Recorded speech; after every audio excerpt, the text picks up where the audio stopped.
Hello and welcome to another episode of All Caps. I'm Isaac Anderson, author of A Song of Bones and the Garden Maze. I'm joined by my co-host, Tim McKay, the author of The Fall of Selvandrea, and our very, very special guest today is J.A. Bryden, the author of Letters from the Emu War, Ancora, and the Wedding Night trilogy. Welcome to the show. Happy birthday. How are you?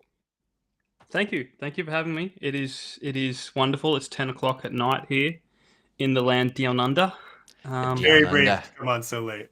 let me know if you want me to ham up the accent, because I do it all the time. That would make me happy. That would be wonderful. Yeah. And just so we have it on the record, that Simpsons episode, it's accurate to a T. That was going to be one of our thoughts. We were chatting before was about just depictions of Australia in media and how often they get it hilariously wrong, according to any Australian I've ever talked to. So that's hilarious. So Simpsons did it the best. Who did it the worst? There's a good one. Oh, jeez. You know what? Pacific Rim. Have you seen Pacific Rim? I don't remember Australia being in that movie. There's two actors that aren't Australian, but they try to be Australian, and it's hilarious. Oh, that's funny. One's American, one's British, and even though the British guy was British, and it's a little bit similar to Australia, he couldn't do it. Fair, yeah. But it was so bad. That's funny. Yeah. Oh, that's good. I mean, yeah, it's a very distinct accent from, and depending on like UK accents are hilarious because there are so many of them for such a small space, and they vary so wildly. So I can just imagine like some Bristol or I'm trying, just one of the really, really exaggerated accents trying to pull off an Australian accent. Yeah. I tell you who does nail it though, Robert Downey Jr. in Tropic Thunder. Oh, that's funny. And he does that little bit behind the scenes. And I think he just said he just copied Russell Crowe. So. Oh, that's so good. That's so good. That movie is, can get you in a lot of trouble, but oh my gosh, pure classic. That's it. Yeah. I think, what was it? There's this hilarious meme going around for a while. I'm sorry, but it was just really funny. It was like, who should play, I don't think it was Iron Man. It was some other role he's done recently, and it was like, who should play, Black Iron Man? It was something like that, and someone posted a picture from Tropic Thunder and said Robert Downey Jr. Yeah. I died laughing. Like things only he could get away with. Yeah, but anyways, so thank you so much for coming on, especially on your birthday. What a way to end. That's all right. Hopefully, that's a good way to end. It is party time, buddy. Day. Yeah. So we're here having a party. So everyone in the I'm going to open the chat really quick because look at that. We have some brave souls popping in. There we go. SS Fitzgerald, awesome author here. Yeah. And fellow author in the but sorry, I'm thinking of someone else we're having on soon. But SS Fitzgerald, I believe, part of Dark Veil Society, if I have that right. We have Jolie here as well. Awesome. Welcome. Good morning, if it's morning for you. And just back on Fitzgerald's comment. Yeah. I get South African and New Zealand mixed up. Oh. And it wasn't until I had a New Zealand guy on my podcast that I just suddenly started being able to do the South African accent. And funny. But they're very similar. Yeah, I mean that's fair. That is very fair. I can't do any of them, and I've tried. So yeah, any of those three are actually very difficult. And I have enough friends in Australia and New Zealand, and a few in South Africa.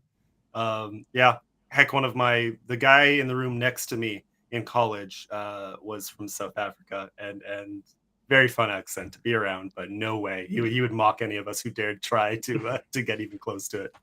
So. You just need to watch Chippy. that movie Chippy. Fair. Yep. Yeah. Oh man. Anyway, so tell us what's going on with you. Two big things. One, I've been on your podcast and it's freaking awesome. So great to talk to a pro and hear more about that. But also, I mean, you're just 3 weeks out of publishing your last book? Yeah, June 1st, Ancora came out. Yeah. I'm Nice. 10,000 words into the next book. Hey, Same universe. So that's awesome. I can't stop. I just can't stop. You know, Do So you? where did Ancora come from? like the It's whole Genesis. Hmm. idea. Funny enough, we spoke before we hit the live button. Horizon Zero Dawn. When I started playing that game, Oh. that sparked the idea. That's fun. Um, And you said you've played through that game how many times? I think 8, I think. that's awesome. Yep. Yeah. Yeah. Classics. Gotta love the classics you can go to again and Yep. again. So It's just a beautiful game, Mm. and such a unique story, and that's what made me want to write this Ancora book, which has been a million different things. It took me like 6 years to get it down. wow. Mhm. Before I even started writing books, I had this idea. I was into more movies back then. I used to write screenplays, Mm. and yeah, that idea stuck with me. And then I went, you know what, I'm going to make it a book. Fair. And then Gotcha, it happened. yeah. Like as soon as I knew how I wanted to do it, it was like 3 months done. Bam. Wow. Wow. See, that's interesting. So transitioning from screenplay to novel, that must come with some challenges too. But Yes and no, because it's already outlined for you. fair. You know what? I mean, You know what I mean? yeah, that's very fair. Like my first book, The Emu War, that was that almost got made into a movie. Like Huh. first screenplay I ever wrote. I just moved back to my hometown, and this guy on my street knew Ridley Scott. wow. Ooh. Like had all these ties to Hollywood, and he's like, "Have you thought about screenwriting?" I went, "No, but I'll give it a go." Googled how to write a screenplay, wrote a screenplay, gave it to him, and he's like, "Let's make it." And I went, "What?" You That's know? awesome. And then I think they had some of the people that were involved with Happy Feet were involved because they're going to be 3D George Miller. animated. Well, not George Miller, but just like people that had worked with George Miller. That Okay. you know, right movie, That's but cool. yeah, and then it just imploded like movies do. Yeah. Hmm. Oh, too bad, because that's fun. I mean, we were both immediately looking at that cover and then looking into it and the letters and then Yeah. and I mean that we got to talk about that book too. Absolutely, Yeah. because that's just Yeah. fun. I'm sorry, that's such like It is. it's fun coming across unique ideas in fiction. you Yeah, know? well, that's my thing. I think that's because I just grew up being such a contrarian, you know, that I just love doing things differently outside the box to the point where people go, "What genre do you write?" I'm talking to you, bots. And I can't put a pin in you know what my genres are because they're always everything mishmash. See, at least then Yeah. the question makes sense. Nothing is worse than someone jumping into your DM as an author and and saying, oh hey, so great to connect with a fellow author. Yeah. Blah, I saw blah, your cover. blah. It's amazing. And then 2 seconds, you actually think you're talking to a real human being for all of 5 Yeah. seconds, and then they say, "What genre do you write?" And you Yeah. have fantasy author as the first 2 words in your bio on like this. Come on, they all follow the same darn script. Yeah. Yeah. Well, How if you guys soon follow after- me, I do the scammers of the week. So Yeah. or the day. It's probably going to be the week now because they've kind of backed off a bit. Fair. It's like I'm showcasing them, So Yeah. And it's so good. Yeah. So anyone watching this right now, if you haven't seen these, go check out J.A. Bryden on Twitter, on X. And it's so funny because any author knows the moment you are on social media, you get hounded by these DMs and dumb comments from scam bots like this. And I love someone calling them out. You do it the best by far. It's so funny. yeah. So good. Yeah. It's Yeah. to the point that like we were supposed to record an episode on my podcast this week, and the guy didn't just turn up, like he forgot or whatever. Mm. I went, well, we're already set up. Why don't we just do a video going through? And we went through all the bots of the week, Yeah. And it's just so much fun. It's becoming really popular. I hope it's not what I've become famous for, Hopefully not. I think you're on a good track for your books to do that. Yeah. But yeah. You get a side gig. We'll call it your side gig. Yeah, I mean, Alex, we all love it because they always start with, "Oh, wonderful author! Oh, great talented author! I read your book and it was amazing." They're great ego boosters, but they're all lies. And I'm like, which book? Yeah, exactly. we even got one to our podcast message too. Oh no! It's like, we don't write books. Yeah. Yeah, I get them everywhere. I get them on Instagram. Luckily, most of those go to that like request folder, so I don't see them Yeah. unless I look. I get them on Facebook. If you ever run Facebook ads for your books, you will get flooded. And Yeah. some of them are clever. Some of them will masquerade. Some of them will be book scammers, right? But Yeah. some of them will masquerade as Meta or Facebook, saying, "Oh, there's a problem with your ad here. If you click this link, Hmm. you know." And I've talked to people who've gotten scammed out of their accounts that way. Like, just you got to be so careful. Yeah, I don't touch anything on Facebook. I've got Facebook, but I barely use it. Fair, yeah. You know, I only use it for those. I post, you know, updates for my friends and family, and I use it for ads because I will say this: the only good thing about Meta right now is that their ads actually work. Like I've had, it's the most successful ads I've run as an author have been there, which still shocks me because I'm like, who are these people and why are they on this platform? But hey, you're buying my book, so I will take it. Yeah. Yeah, but yeah. So tell us about the launch. I mean, you're so fresh into it. So tell us about launching Ancora and just the process of bringing that all together. You know, final editing and beta reading and arcs and all that. What built up to it, and how has the launch been going? Yeah, well, like I said, you know, I wrote it really quick. It's like it's as soon as I get free time, I just like I finished off the first draft and I knocked out 20,000 words in a week. Nice. Albeit I wasn't working, so it kind of helps when you Yeah. you're not working, you know. Yeah. A few tweaks here and there. Like I'm not really a plotter, but I like kind of like 20% plot because anytime I find that I plot, I pantser and all the plots get pushed back. Yeah. Working stuff around. So yeah, I could have put it out earlier, but I just wanted that about a month to really build up, do more, you know, promo and that sort of thing. Mm-hmm. Really push that, and then did my first ever online book launch with a couple of friends, couple of mates, as we call them down under. They all read the book. They all loved the book. It felt awkward because I'm sitting there and they're all praising me for my book, and I'm like, I just feel awkward about getting compliments. You know, it's just like, it's nice, but when everyone's going, "Oh, it's really good. Oh, it's really good. Oh, it's really good." Yeah, and then it's been out since June 1st, and it's picking up. Like, it was a pretty slow start. Fair, yeah. But then it's just been snowballing. I mean, That's great. The Emu War and Ancora have been towing at each other for sales this month. You know? I mean, that's a good. I mean, well, they say the best way to sell one book is to publish another, right? Yeah. So that's awesome. Well, I had some random email from some lady trying to buy Emu War in Serbia, and they couldn't get it shipped there. Huh. And then so she said, "I will pay whatever I need it." That's awesome. That's so awesome. Like, I get it. Awesome. Yeah, that one. It's an eye catch. It's not just an eye catcher. It is immediately striking as a really creative idea. For anyone wondering, okay, you know what? Let's show some of these. This is Emu War that we're talking about. Letters from the Emu War. It just looks amazing. Like, yeah, you know, what a vibe. That's what an immediate vibe from a cover alone. You know, for a tidbit or a fun fact.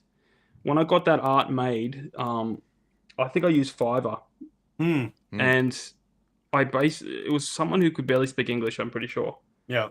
And so I basically showed them a picture of an emu, and I got a real uniform from one of Australia's most famous generals. And I said, "Stick that emu in that uniform." And so good. I think they were laughing more than I was. Probably saying something, right? Oh, I got so much good art for that book. Yeah. For those. Oh, so does it have interior art as well? Yeah. You know what? Oh, nice. That's awesome. Because this has had about 4 different covers. But because I got picked up by a hybrid publisher for, I think, about a year, and then they went bankrupt. Yeah. But it's got actual newspapers. Yeah. Oh, that's so fun. Yeah, I remember some of that. Let's see if I can find some of the artwork. Just chat among yourselves. I forget where I put them. That's so clever, though. Like that, you know, coming out of history studies, I love that. I love historical fiction, and I love it done well, where an author Yeah. can make it feel real. So little things like that, that's There you go. fun. There you go. Recruitment Oh, man, posters. nice. Was this so? I mean, you created the cover with an actual parallel to an Australian general. Yeah, So was there real history that you based this off of, or stretched from, or well, what went it's into? based on a true story. Okay. It actually happened, and it's hilarious. It's just like no Australian talks about it, and then I only found out about it like 5-6 years ago. And then turned it into tried to get it turned into a movie, and then eventually turned it into a book. But it's legitimate true. So basically, I'm telling a true story with fictional characters. Fair. Mm-hmm. So all the research was done because I did a screenplay for it. But then I just timelined it and went, these are the series of events. Make up a bunch of characters. I think there's about 8 characters in there, and they just write letters to each other, and they're like, "This is what's happening at home. This is what's happening at the war." That's so why good. are these what do I call them? Short necks. The emus call the humans short necks. Like that's their war.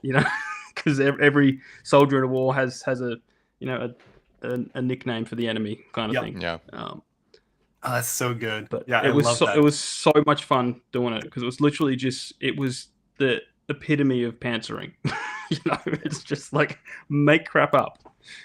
Do you find that because I mean I'm kind of in the same boat excuse me right now with the new series I'm starting, and it's very much meant as an answer to what I've written before, which was heavier, more complex, darker. And now I'm writing really just for the fun of it. And it takes off a lot of the pressure right now. It's also just really refreshing and addicting. Do you find it one, easy to jump between different styles, and two, do you what's your preference when it comes to that? Do you like this, which is imagination gone wild kind of style, or is there a happy medium for you? Well, it depends on the story, really. I mean, because I quite literally fell into writing. I didn't even think about writing. I mean, I found short stories from when I was when I was 8 years old, 10 years old or something, because we had to do them at school, Yeah. But I didn't really care about it. And I've told you, Tim, that in the first 27 years of my life, I'd only ever read 2 books start to finish, Which were, I love this. Jurassic Park. Yeah. Do you want to take a stab at the second one, Isaac? I'm going to say it was the Brothers Krasnikov. No, close, but it was the Lost World Jurassic Park. There we go. Jurassic Park and the next Jurassic Park. Yeah. For some reason, I had something different in mind, so I wasn't sure. So I was like, I'm doubting myself now, and sure enough, there we go. Well, those are fantastic books. Oh no, they were great. And wonderful. I was 11, 12 years old when I read the first one. That's so good. And I'm like, this is awesome. And then I'm like going like, okay, so this is what's happening inside that car when Dennis Nedry's getting eaten. It's like, I don't know, this is hardcore. Like, I can't believe my parents are letting me read this. Probably didn't know. No, I think that they I don't care. You need to read. Oh, that's awesome. Yeah. You know what? Yeah. I think my parents were kind of like that when I got into some of the heavier books. And they're like, "Oh, he's reading. It's great." And I'm like, "What is this?" At a young age. Yeah. So literally, my aim was movies, and then somewhere along the line I went, you know what? This story is too good not to tell. Let's do a book. Didn't know how to do it. Just kind of Googled and wrote a book. And then I went, you know what? I got another series of screenplays. Let's turn that into a book. And that was the Wedding Night trilogy. Yeah. Nice. That's right here. Which is a hoot. Those are novellas. Do I have that right? Yeah, 3 novellas under one cover, because I wrote a movie trilogy. Fair.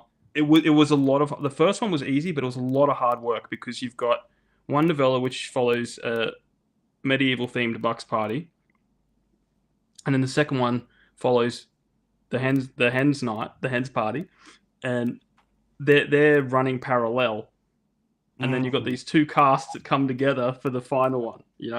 That is tough. Yeah, all these characters, to the point that when I did especially in the final book, I realized I'd written half the book without even having a character talk.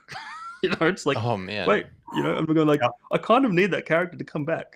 You know, Yeah. be prominent. You know, it was Yeah. really tricky, but very satisfying when I finally got it finished.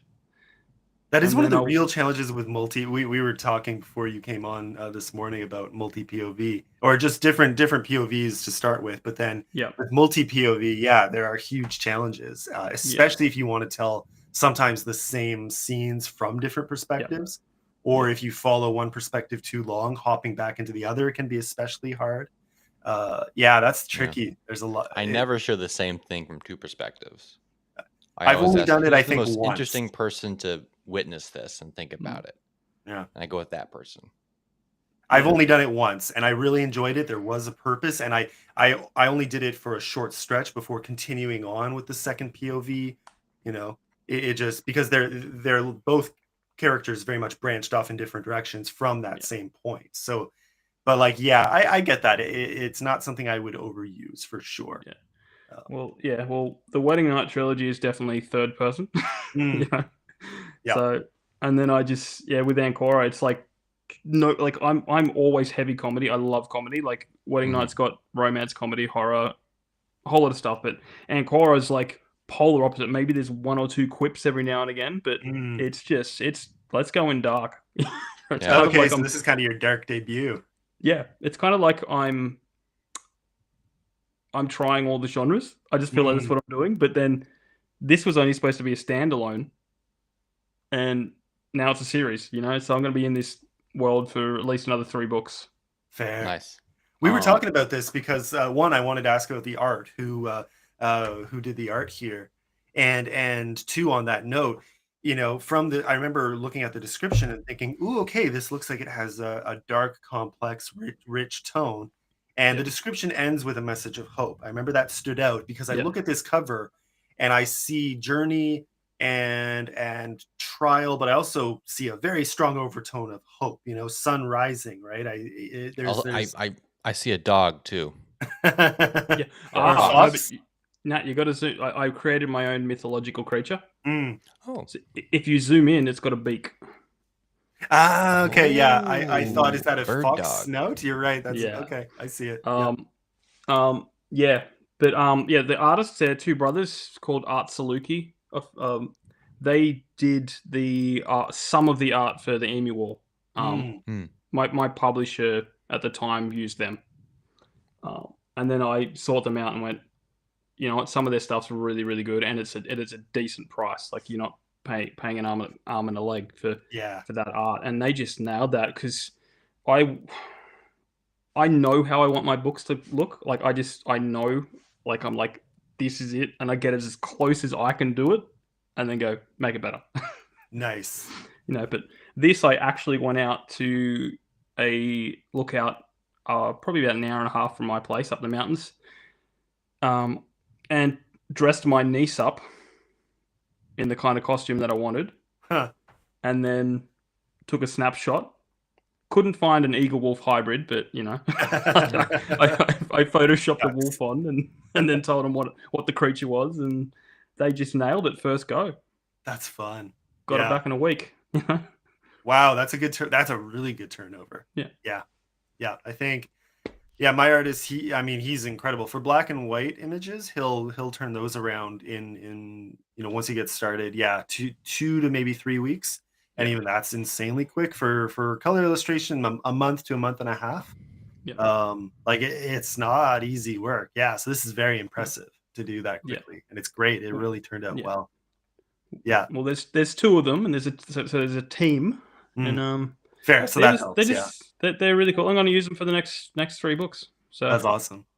Yeah, there's something to be said for consistency with covers too. That really helps. So. Yeah, that's that's exciting. And how long is it again? I think I saw it was 300. Do I have that right, or a little shorter? Pages? I think it's just under 200. It's 47,000 words, I think. Okay. Yeah. Okay. Yeah. I write short. I write short for my own sanity. Yeah, I feel that. Just, I do want to write a novel one day. I'm working on the prequel at the moment, and it's fastly becoming much, much bigger than the first book. You know? Yeah. I'm just like going they tend to balloon. Yeah. Yeah. I'm like, I'm working on 10,000. a novella right now, and luckily, I think it is going to stay within that Yeah. constraint of 15 to 40. I think it's going to be about 25, Yeah. but like 25,000 words. But yeah, for any time I've tried to write longer, I was aiming for like 40, 45 with my first book, and ended up being about 55. And then that's kind of at that mark where people start saying, you might as well just go longer, and call it a real novel. Because so I that was the thing I wrestled with, was you have people who don't want a novella over 40, and then you have people who don't want a novel under 60, and that sweet spot in Yeah. between. I actually like books that length, and just no one does it because I don't know. It annoys me. I'm like, so what there's 20,000 words in that gap, people. That's not like, that's too, we need something for that, It's allowed. You should be allowed to do it. Yeah. Yeah. So I like that. I just write until the story's over, Yeah. You know what? That's the thing, is there's pressure to cram too much or too little into these books, and let the story tell itself. Yeah. And I try not to, explain everything that moves. Like some authors, Yeah. Tell me the backstory of this tree. Yeah. I and it's easy to fall into that trap. I have one segment in my book where I look back and I'm like, oh yeah, I fell into a little Tolkien-esque, action there, and I'm like, well, I mean, I still like it, but I would do it differently in hindsight. So sometimes you learn as you go, which is. I was writing yesterday. The characters are climbing a tree. And I may have overdone it a little bit. I'll know when I read it today if I need to step back a little bit. But yeah, something about trees just really, really grabs authors, I think. Well, they're majestic, man. They're cool. I didn't see Rebecca this comment now, Castles. but this is great. She's one of the sponsors of my podcast. Oh, that's awesome. Nice. Shout out to Rebecca Castles of the Rising Dawn series. I say that all the time. Very cool. Oh, that's funny. Yeah. Coming up with I don't know, to each their own, but I love coming up with the animals and critters of a fantasy world. It's very, very, very fun. It's funny because this character is called Tren, and he was pretty much an afterthought. Like, I was halfway through and I was like, hang on. And then he just suddenly became so integral to the whole story, Yeah. And a lot of people love him. Like, nearly every review is like, I'm a sucker for an animal companion. Now, does that come at all out of your this is such a stereotype, but we're gonna have some fun with it. But Australia life and all the amazing critters you guys have down there. Not really. No. But, well, because all the critters we have want to kill you, right? Yeah, exactly. This one's friendly. It's the escape. Now we do get eagles, wedge tails. They're quite deadly down here. Fair, yeah. No wolves though. Fair. No, yeah. You got dingoes. Dingo, not anywhere near me, but other side of the country. Fair. Where the Emu War happened. That's so funny. Yeah. Oh man. Yeah, like, the thing about Australia is there's so much empty space more in the middle, but it's a huge place. It is actually freaking giant, and people. There's a whole lot of nothing. Yeah, a whole lot of nothing. I mean, very dangerous nothing, but yeah. You'll get. Yeah. Yeah. Yeah. I don't know. So tell us maybe a bit more about what's going on in the world of Ancora. Ancora. Well, it's fun fact. I literally did not have to make a map because it's modeled off my backyard up here in the Blue Mountains. Wow. So I literally, like, you can Google Earth. That view. the back, yeah. And I was just like, oh, this is that place, and that's that place, and this is this place. So I kind of modeled it off that, but it's premise. It's really hard to just say this is what it's about. So I'll give you the world. It's 300 years after an alien invasion. Okay. Mankind is living in the wilderness because they found out that the alien technology does not work there.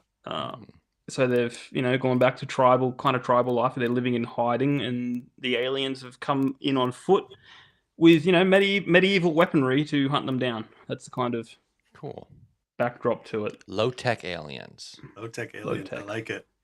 No, or forced to be low tech. Supposed to be low You tech, know, yeah. but Yeah. it's very layered. There's a lot of villains, and it basically follows the story of this girl whose family's killed, and she's thrown into this world that her father's basically raised her to be ready for. Hmm. But she's got all the book knowledge. She's got the head, the head smarts and all that stuff. But now she's got to live it, and Yeah. she's learning pretty quickly how to adapt. And she's got a father's journal he was following a historical figure called Destin, who was looking for a way to basically defeat the aliens.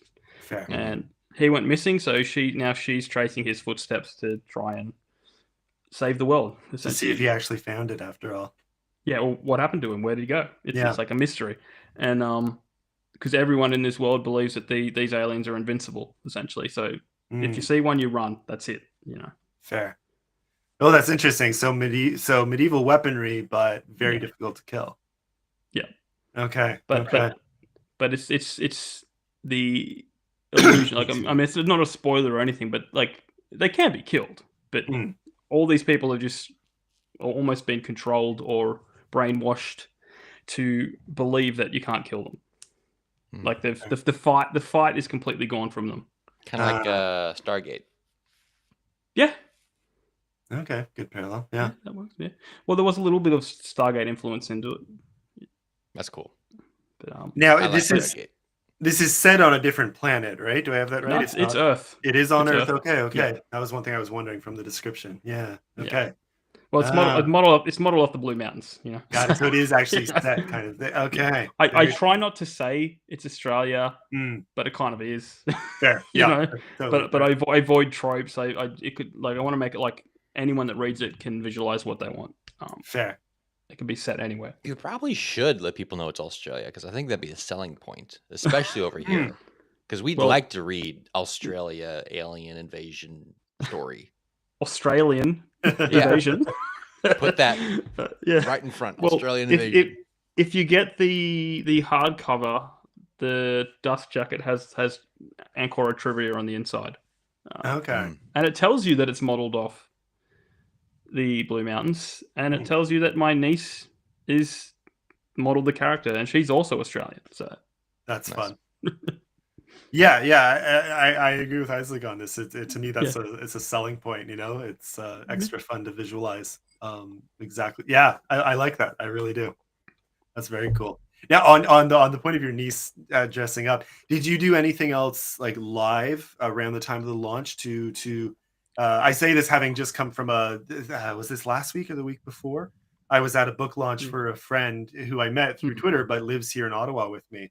And we've gone out for coffee a few times. He did his launch, and he did something similar where now he hired a cosplayer to show up at the launch, and he kept telling everyone, "Oh, I have this special sci-fi guest showing up." So we're all expecting this sci-fi author. We're all trying to figure out who's a Canadian sci-fi author that lives in Ontario, because he told us roughly where he was from, and we're like, who is this person who's coming? We were all trying to figure out for like hours and even weeks leading up to it, and then this like I don't have the picture here, but I have the cover. Yeah. So he had a guy come in dressed as one of his characters, except picture this, like a pig character holding a futuristic gun, but dressed in like army gear.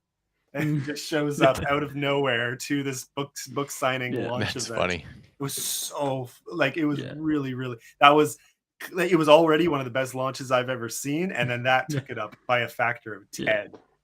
What a way to do it. So no, I didn't do any. I couldn't afford to do a real live one or anything, but I plan to kind of do a belated one at some point, because I did do a book trailer for it, which was going to be a short film, but we could never finish it because my niece and nephew are busy all the time. It's like there's three people in it. Come on, guys, I need one day, but they're teenagers, very hard to plan with teenagers. So I'm gonna pin them down for a day soon and get it done, because it was so much fun just bringing it to life, and then I'll release the short film and do a book launch alongside that. That's kind of what I want to do. Yeah. Is it this I've heard and seen firsthand? It varies by city, by country, everything. But have with your previous books, and I'm curious for this one, have you had any luck getting it into stores, physical stores, whether indie or more I traditional? noticed when I was looking for the emu cover for thumbnail stuff, I got a result from Walmart saying it was out of stock. Huh.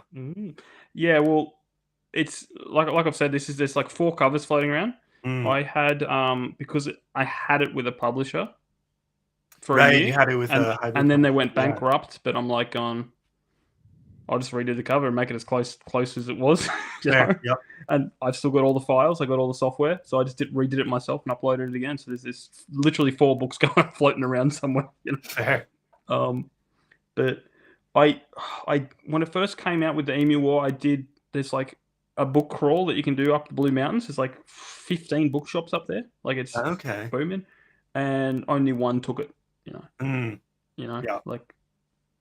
Yeah, like, that's what I hear. It's tough. I mean, Yeah. I got lucky where I am with one of our chapters, which is kind of like the Canadian equivalent of Barnes and Nobles, or Yeah. But there it was because I'm local, and it's the one I've been shopping at, most of my life, until I left Ottawa, and now that I'm back. But there was traction there. They were very. I didn't even have to say that. They almost immediately took the book, so I think I got kind of lucky on that front. But then I hear horror stories even here that indie stores are actually less receptive than sometimes the bigger ones. So like you're flipping a coin. It's tough, but yeah. I got it in our local library, so that's all right. They're always excited to. Yeah, that's a good spot. Oh, I like horror. Yeah, but yeah, I think I might because Ancora looks extremely professional. Like I'm very happy with the final product of it. So I think it's going to be a lot easier to now that because I do everything myself pretty much. So now that I'm getting the hang of it, and it's going to be a series. So I'm like, come on, guys. Yeah. No, that's awesome. Cool. Yeah, because I saw, I've seen, some of your trailer clips, and then, you talk about cover design, or even, do you offer cover design services? Because I saw that on your website. Yeah. I'll like if you the Wedding Night trilogy I did myself. So I'm getting the hang of it. Like I can't do the art, art. I'm not an artist. Yeah. I mean, I used to doodle, but that's about it. Yeah. But I can throw together covers. I know how to do it. Fair. That's awesome. Basic stuff. Yeah. I love learning the skills, but then some of them, like the art, that's just not going to happen. So yeah, if I ever did my own covers, it would be pretty simple. Yeah. What about is this? I didn't see for the others. I don't think I saw Audible listing, but do you have plans to do audiobooks for these? I want to. The problem with Ancora is it's from the female perspective. Yeah. So I've got to get my niece, because she did the voiceover for the trailer. Yeah. She said she's up for it, but that's her just saying she's up for it. Yeah. Again, teenager, and it's no small task. It is no small task. Yeah. It is a shortish book. She's a brilliant voice actress. Like she's just got a natural knack for it. But I want to. I see the value in it, but I've got to find the time. I got to get good at that. Yeah. I've got all the gear. I'm sure I could do it, but again, it's a new thing I got to learn. Fair. Yep. There's so many different skills that you got to learn to do any of this. It's the part they don't brace you for. I mean, it's challenging enough just writing a book, and then there's 1,000 other things that come with it, right? Yeah. Editing, formatting, cover design, marketing. It's a lot. It is a lot. Yeah. Do you want to jump into a brand new segment here on All Caps? Yes. Sure. Okay. You don't have a choice. I'm just kidding. Rapid fire questions. We're going to ask you some questions, and you answer them as quickly as possible. I'll get my buzzer. Just top of your head stuff. Okay. So, let's go. First question. What's one thing books or movies get wrong about Australia? One specific thing. That it's all desert. It isn't? I'm just kidding. I'm kidding. Like every movie that you see, like it has to be there in the outback. I'm like, yes, there's outback, but the majority of the population's on the east coast. Fair. No. Yep. Yeah, Babe is also there. Yeah, Babe. Yeah. Did you Mm. know that? No, you probably don't know. Here's a fun fact. My dad's in the second movie Oh. as an extra. No way. And in the first movie, my uncle, they had, what was it? They had a short list or a competition to see whose car gets to be the farm car. Hmm. And The farm car. my That's a great uncle's way car, to get a free farm car.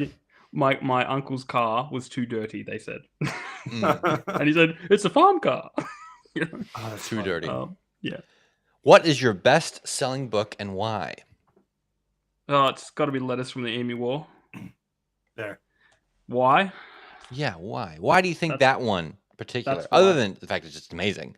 Yeah. That's That's why. That's fantastic. why. That is why. Yeah. Covers If yourself. someone's willing to pay the crazy shipping prices to get it sent to Serbia, I got to be doing something right. Yeah. Yeah. You definitely hit a good note with that right there. Okay, dogs, cats, or fish? Dogs. Dogs? Okay, so you like to eat dogs. I respect that. I see what you did there. Well, it is Australia. What's a popular story you think was done dirty that you think you could do better? Oh no, I don't know. Tough one. Popular story that was done dirty. Oh, geez, I don't know. The Last Jedi. I don't know. Last I don't know. Anyone could do The better. Last Jedi is 40% away from a good movie. Yeah. I'd maybe say 60, but fair. It has good. I mean, not amazing. I mean, just good. Yeah. 40% to get you to good. Yeah. You gotta A go little out less to get the perfect. pink hair, remove the casino scene. Anyway, yeah, we could go on for hours. Casino can stay. Add a Gungan.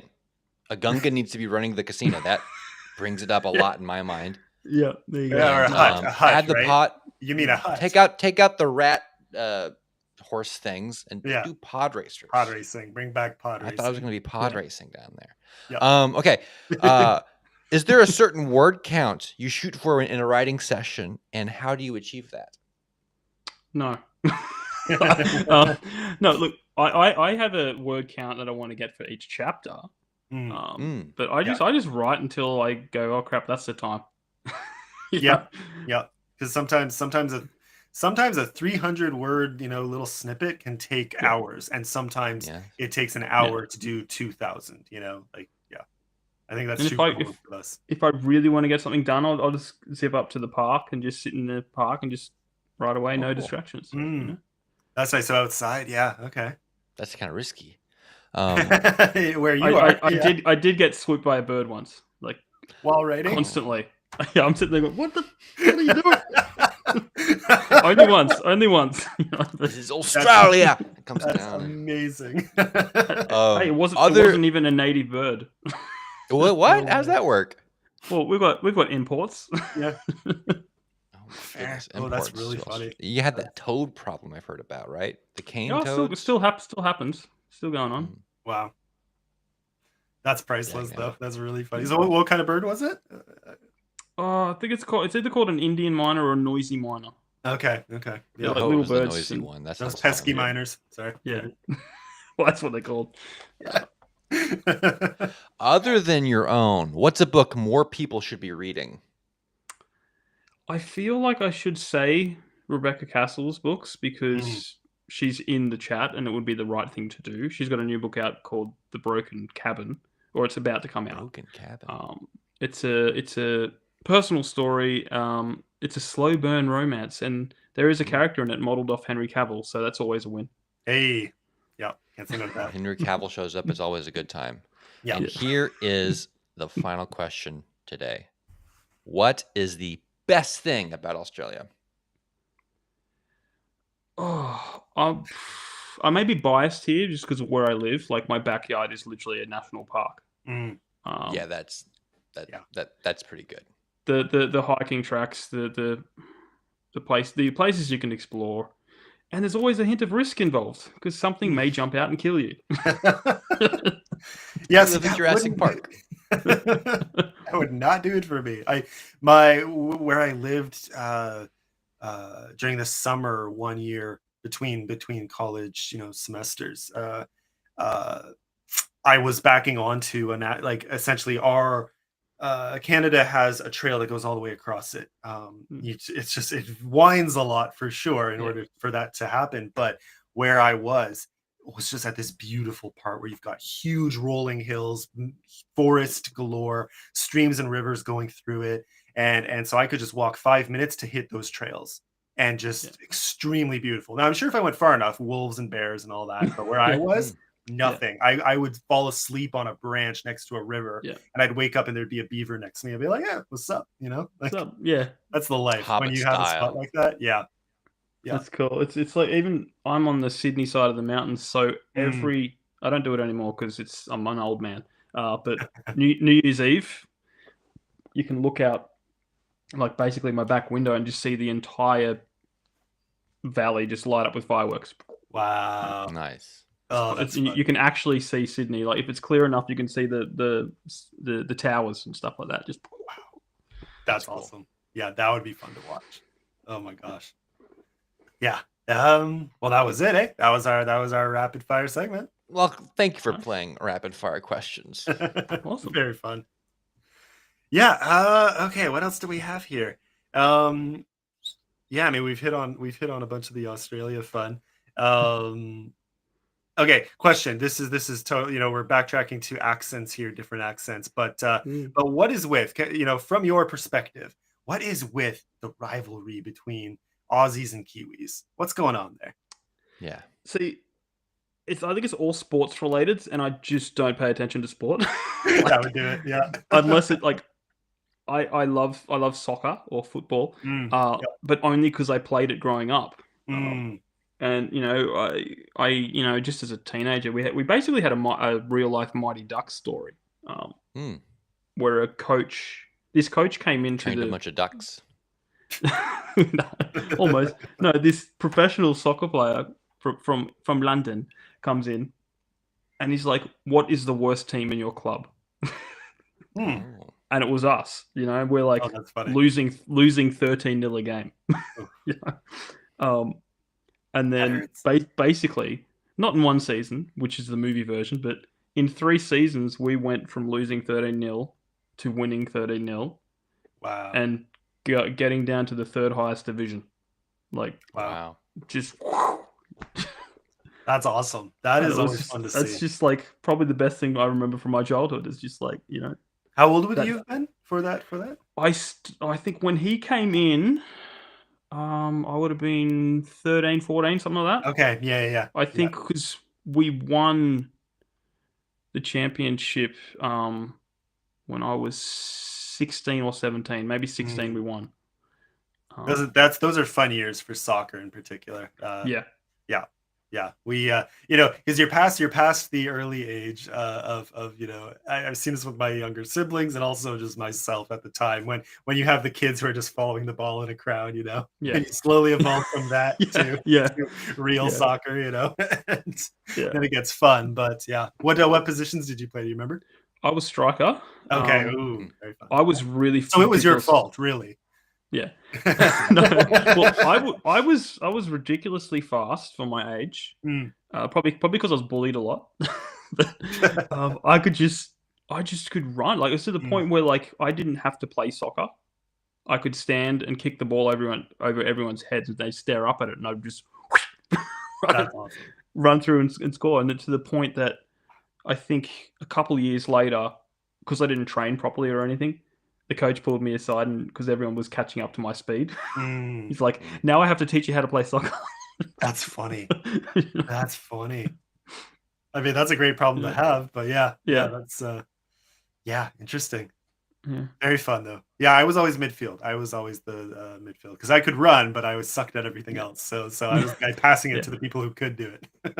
Well, I missed a lot of goals. I think in my last season I scored 39 goals, but I won't tell you how many I missed. Fair. Yeah. I remember kicking one onto the freeway. It went over the goalpost and onto the freeway, and they never saw the ball again. Oh, funny. That's so good. Hope they had a spirit that day. Yeah, we had some good soccer summers for sure. Nothing beats one, either getting caught in the rain on in a good game, Mm. or two, when one of the mothers brings really good orange slices for the Yeah. mid game break. That's Yeah. it. Classic. Not the Oh, bad orange slices. No. That mom, no one liked her. no, or the bad watermelon. Those were bad days. Those were One of our players, his dad ran an orchard, so we got always the best orange slices. hey, Nice. that's fun. Yeah. So you started off doing screenplays. You pivoted to novels and short stories or Yep. novellas. Yep. You're working on a short film. Yep. When are you going to pivot back to movies again? When is Encore going to be a film? There we Well, go. it's gonna be a short film. If you shout loud enough, maybe my niece and nephew will give me a day. But Do it. Well, I want to do it. It's like pretty much done. It's just we've got to do we've done all the voiceover work, all the music's in place. We just need to. You walk over there, you get chased by an alien. You know, Yeah. it's like Actually throw we the got. scenes in. We literally just need a day. You know. Fair. Yeah. I want to get that done. I really do because it's just something that's just in my head. I can't let it go. You know, so that may be the pivot back into it. You know. Best kind of stories are the ones you can't let go, for sure. Yeah. Yeah, you got to find take your uncle's dirty farm truck, find George Miller. So Yeah. you've done the Wasteland Australia movie. Now do the sci-fi alien Australia movie. Yeah. No. No, well, Oh, sorry. funny enough, I have a friend who makes fantastic movies. He's an indie filmmaker. Struggles to get any recognition, but he wins countless awards overseas. His name's Matthew Holmes. He's a brilliant filmmaker. And I've always said, if this is a movie, you're the director. I don't know, you're the director. Wow. Because he's all about practical effects. Yeah. Oh, that's cool. He just made last year. It's starting to come out everywhere. Shark movie. Someone said make a shark movie. He says, I don't want to make a shark movie. I hate shark movies. It's probably his best movie. Oh, that's funny. What's it called? Fear Below. Okay. He's created some of the most compelling characters and just put a shark with them. You know, That's awesome. but it's like 1940s shark movie. Gangsters that lose a truck of gold in a river, and there happens to be a bull shark in there. You know. Oh, fun.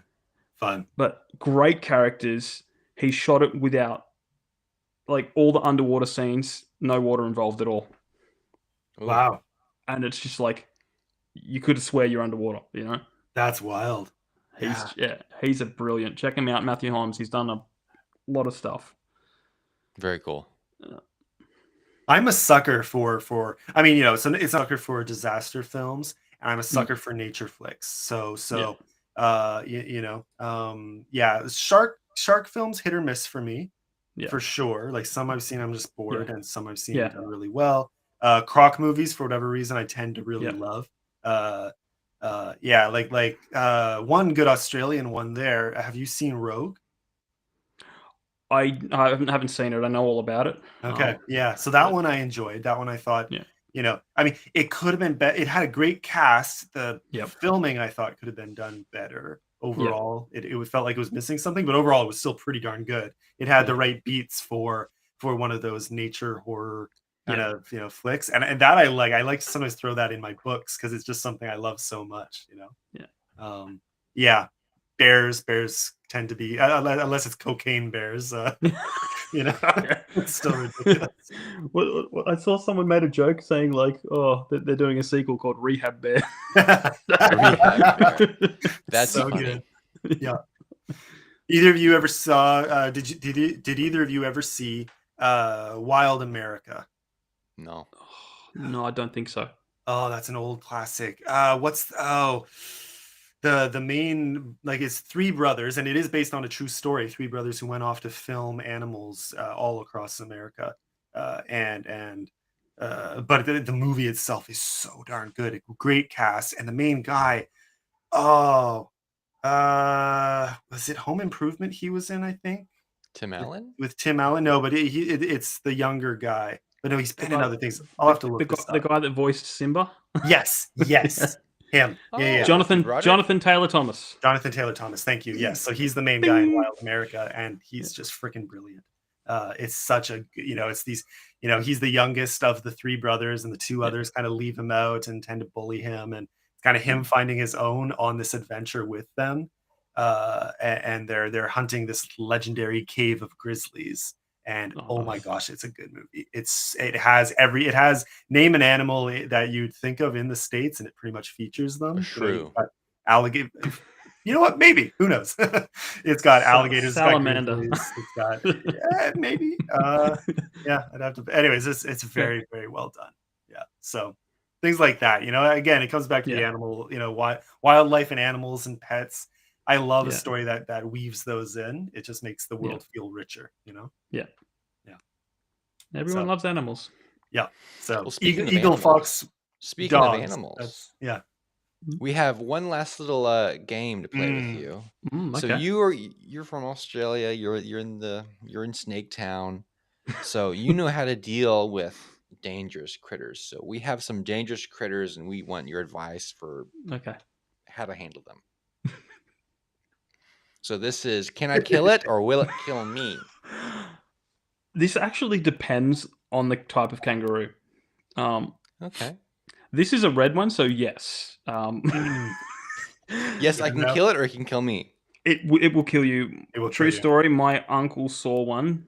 Same uncle with the farm truck. A little yappy dog, probably twice the size of a Jack Russell, saw a kangaroo in a lake and ran up to it and tried to attack it, and the kangaroo grabbed it with its hands and put it underwater and just stood on it. Oh. And just drowned it. Yeah. That's insane. That I've heard of kangaroos just drowning people and animals. We have gray kangaroos, which are about half the size, and most of them will come up to you and try and pull your pants down and say, "Give me food" or something. Like they're super friendly, super docile. But a red kangaroo, no, that will kill you. Stay away from the red ones. Okay, red. If it's red, you're dead. Yeah. If you're red. Okay. Well, if it's red, you're dead. If it's gray, say hey. So, angry danger noodles. They got scales, they got teeth, they got stupid eyes. They're the worst thing ever. What do you do if you come across one of these things? Depends on the snake, but generally speaking, give it some room and it'll be fine. It is annoying because where I live, we get something called the eastern brown snake, which will kill you in half an hour. But then there's also another one called a whip snake, and they look exactly the same, and one won't kill you and one will. Oh, wow. So it's like, which is which? Don't take your chances, basically. No. So just stay away from these. Just back it up. Back it up. Do you have something called a death adder? Yep, my old man brought one home one day. I used to bring them home. Long time ago, I saw a Douglas Adams talk. He was talking about death adders. They just lay there. You step on it, they bite you. They don't move. Yeah, I think they can bite you 12 times in a second or something. It's like a springback. Oh my God. But they're not as deadly as the eastern brown snake. Fair. Okay. Wow. Do you know how long you would have being bit by one of those? Not off the top of my head. But half an hour is not a good window. My gosh. Yeah. Well, it's better than the inland taipan, which is 30 seconds. Oh, okay. You're gone. Yeah. It's just wow. But nice knowing you. The scientists have got all the snakes. Like, so this one will kill in 30 seconds. What should I call this one? We're saving the death one for something really special. Let's not use the death one here. I'm going to say they started from left to right, and then we've already committed. Yeah, that's good. Neil made a great comment. He's from the UK, and he says this is why we sent criminals there in the past. Yeah, Hunger Games style. Good one, Neil. Good one. Man, yeah. Yeah, love it. Okay, next animal. Okay, the lethargic disease bear. Don't touch it. Carries chlamydia. Not even a joke. Now, are you talking about a drop bear or a koala bear? Oh, there's different bears? Well, the drop bear's a joke that 95% of tourists think is real. Like they fall for it every single time. Oh, that's funny. It's That's so funny. Are That's they a saying horror there's movie a that bear I want to drops on see. you? Yeah, well, it's a joke that we heard ever since we were kids. It's basically a koala, but it's got super big claws and it'll like rip your head off and it'll kill you. Like, but from memory, koalas only sleep they sleep like 70% of the day. Wow. You know, Yeah. like I've seen a few in the wild. There's some up my way, but they're pretty docile. I think mating season you got to kind of be wary. Yeah, so they get a little more aggressive. Yeah. And also fun fact, they're not actually a bear.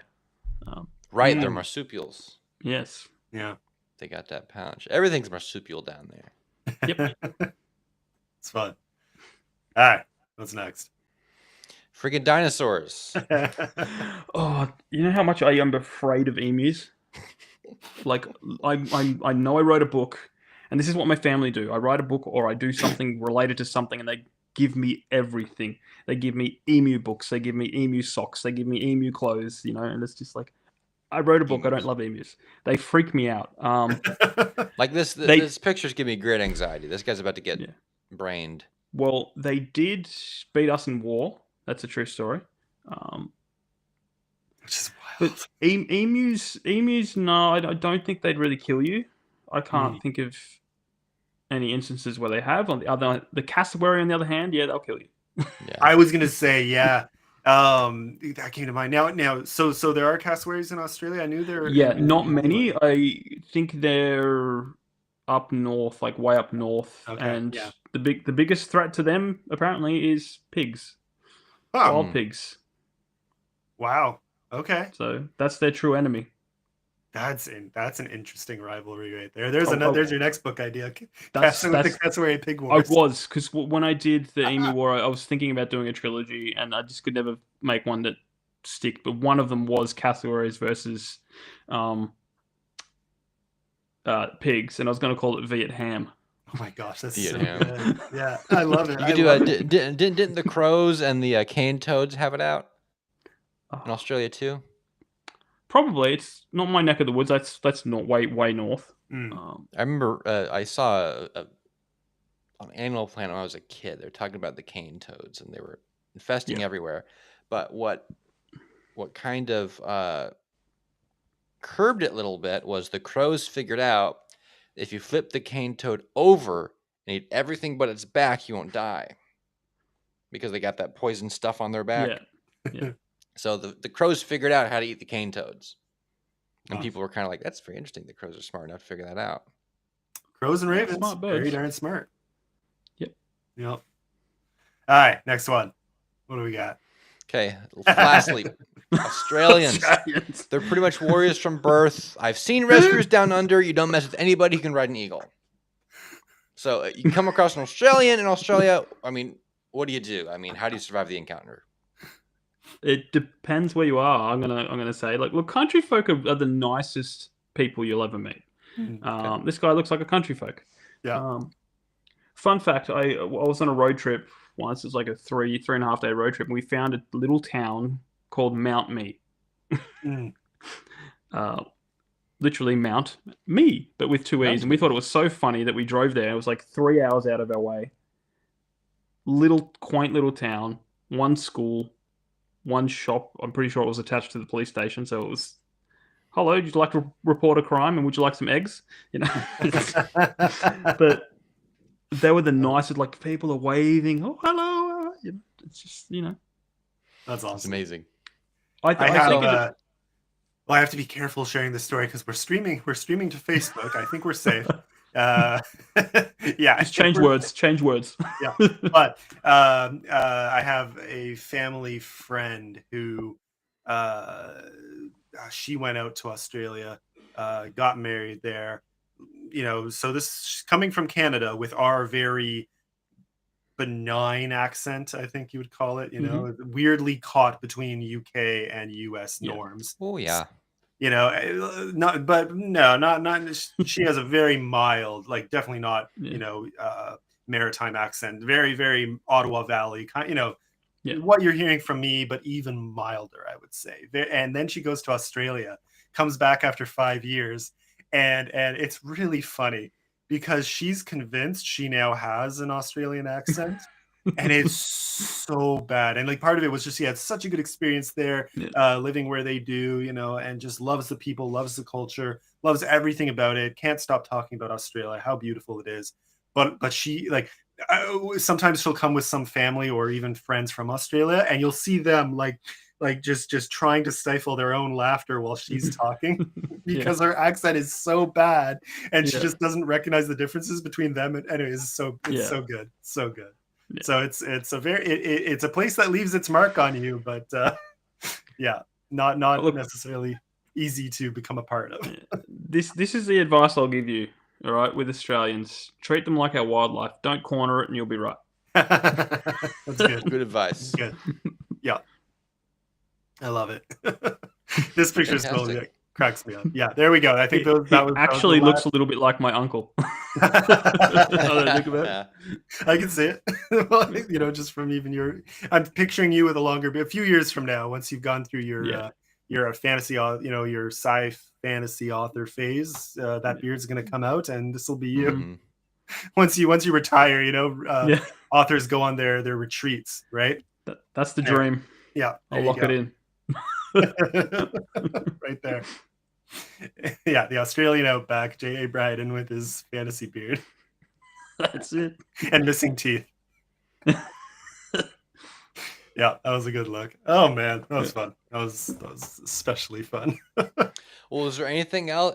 As we're getting to the end here, anything else you'd like to tell the people? Anything else you'd like to share? Be excellent to each other. No, I don't know. Just the usual spiel. Check out my podcast, Stories of True and the Fictional. We're on YouTube. We don't do lives. We pre-record everything because then I can edit out all the weird stuff. And I don't want to compete against all the wonderful live streams that are happening all the time. It's gotta be tough too. I mean, it's present. This right here as an example. It's tough. Coming all the way from Australia and accommodating schedules. Literally across the globe. That's yeah. Oh yeah, there was a question I wanted to ask about that before we kind of wrap up. Yeah. It was just on the you've kind of hinted at it already though. But on the topic of just having an international audience coming from Australia, because there's a huge book market in North America, in the UK, and you're coming from such a massive time difference. Does that present, a lot of challenge there for marketing your book? Not really. I treat it as a global family, really. Everyone. I think we exclusively interview people from overseas. It's like I've met some great Australian. I get excited. Oh, Nelsy, it's a lot easier to schedule. But I'm just so used to, like, when someone reaches out, I go, "What time zone you're in?" I don't even have to look. I go, "Okay, that'll this time. This is that time." It's just like I'm really quick with it. But if anything, I think it just makes it easier to market your book. Fair. Well, I mean, your podcast, has a pretty solid following. It's done. It seems like you guys have done very well for yourselves. It's been a slow burn. Fair, yeah. How long have you been doing it? I think it's probably 4 years now. 4 years. Oh, nice. We haven't been doing the interview side of it. We're doing something completely different. Like, if you go back to the start, you'll be in for a shock. You're like, "What's this?" Because we started it before I was even a writer. So I'm like, I figured I started writing. What's some great way to network, get people's books out there, and I've learned a lot. Just from hearing other people's stories, and it's just that's why I keep doing it. So now we're full-time interviews. Fair. Yeah, I mean, that's half the reason we started doing this. It's one of the best ways to learn and grow.